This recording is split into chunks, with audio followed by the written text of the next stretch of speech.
Pahayag ni Senator Trillanes kung bakit hindi na tatakbo kahit anong posisyon sa 2028. Ito, sabi niya, bakit hindi ako tatakbo? Kasi kapag naging presidente si Sara, maging senador man ako, mayor o vice president, it won't matter. Ako unang hahantingin niya eh. Salamat naman, Mr. Ex-Senator Trillanes, at alam mo ang katotohanan.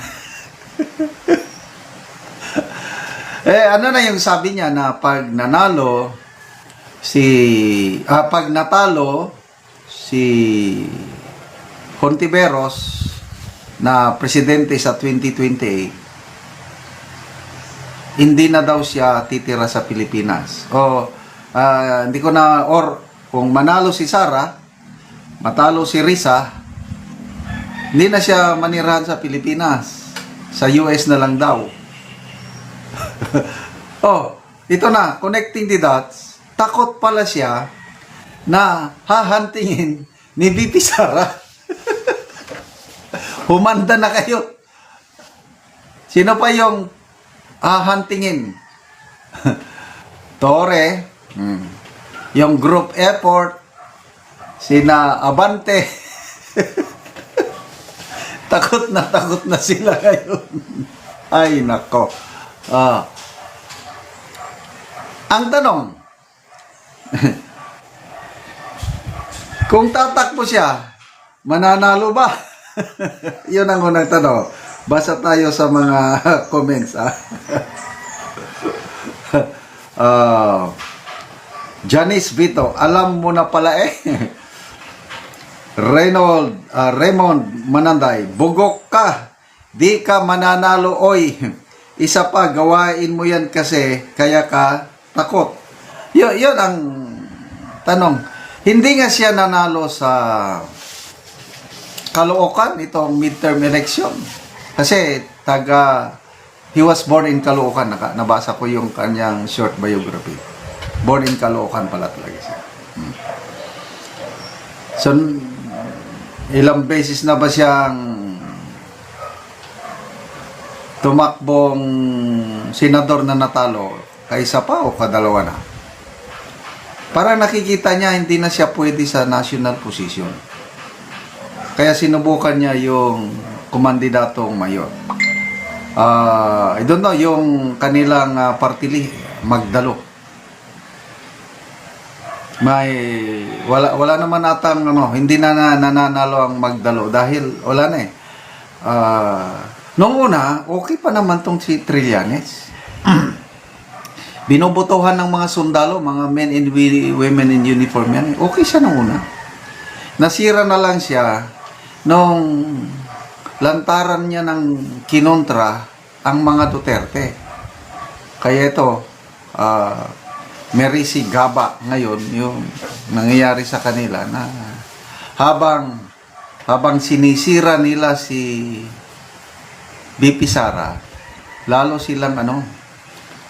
nagniningning si VP Sara, lalong napapamahal si VP Sara dahil sa mga paninira. Kaya in a way, pasalamatan natin itong grupo ni na Trillanes, De Lima, Persis Indanya, Hontiveros, yung si Father Plabano, sino pa dyan na palaging may Franz Castro.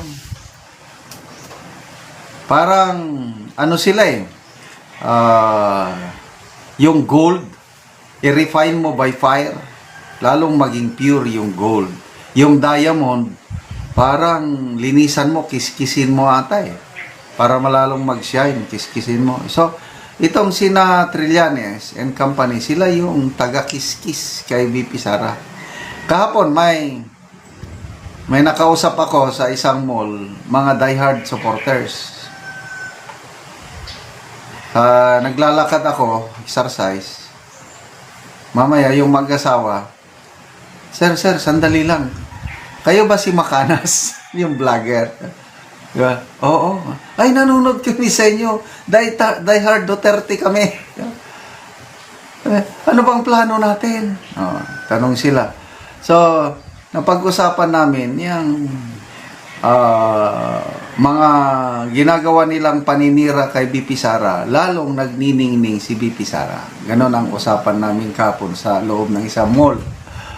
Kaya, sige, sirain nyo lang. Ano pa yung, I hope, totoo itong post ni Attorney Trixie Angeles, nabasa ko kahapon. Meron daw internal survey na ginawa ng kampo ng administrasyon, Marcos ba? Para tignan nila, gaano ba talaga kalakas si BP Sara? Gaano kalakas din o kahina si BBM? Ano ang sentimento ng taong bayan tungkol sa impeachment? Ayun, may resulta na daw, super lakas si BP Sara. Higher than expected kasi 60 plus percent yung rating ni BP Sara. Hindi naman nabanggit ano yung rating ni BBM. Tapos, nakita nila na ayaw ng mga tao na ma-impeach si BP Sara. Yung survey na yon nag-leak sa mga kongresista. Kaya ang mga kongresista daw ngayon, alanganin na ayaw na nilang suportahan ang impeachment ni BP Sara.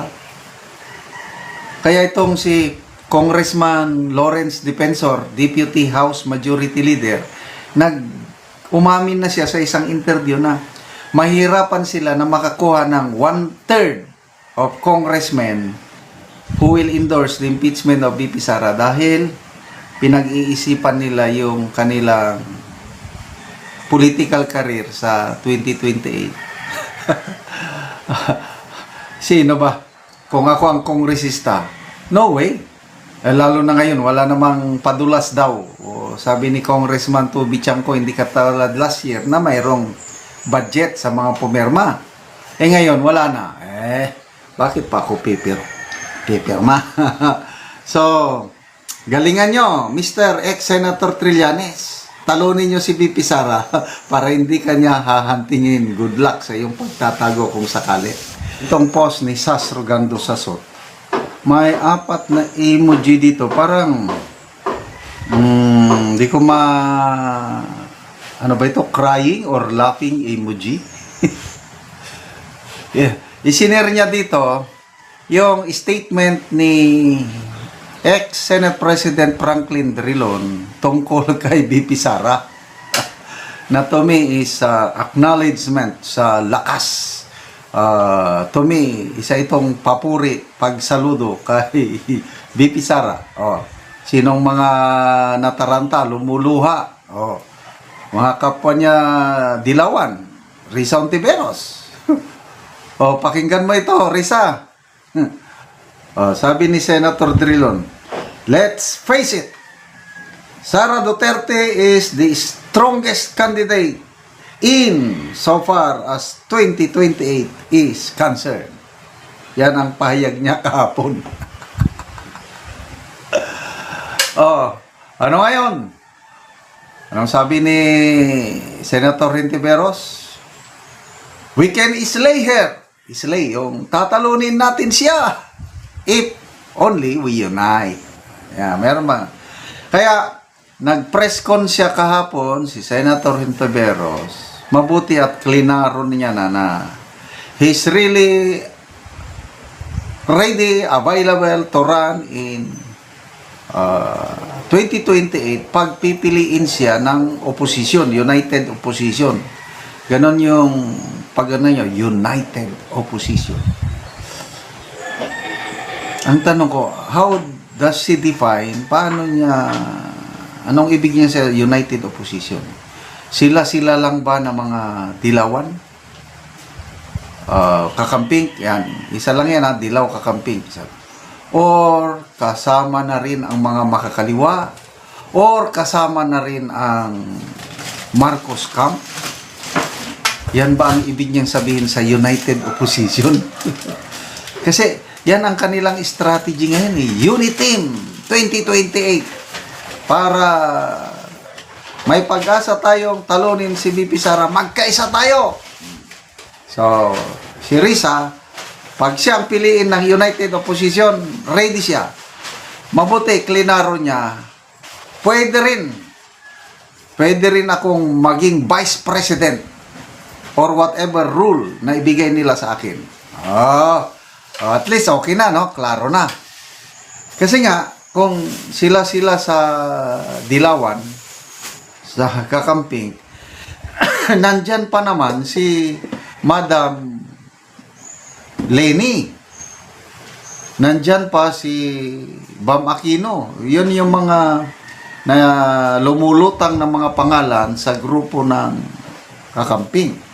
May nabasa kong post ni Senator Kiko Pangilinan na they will try their best to convince Leni Robredo to run sa 2028 kasi sa mga surveys si Madam Leni ang pinakamalakas. And kung ako ang kakamping Dilawan, ang pipiliin ko Leni kaysa Hontiveros. At least si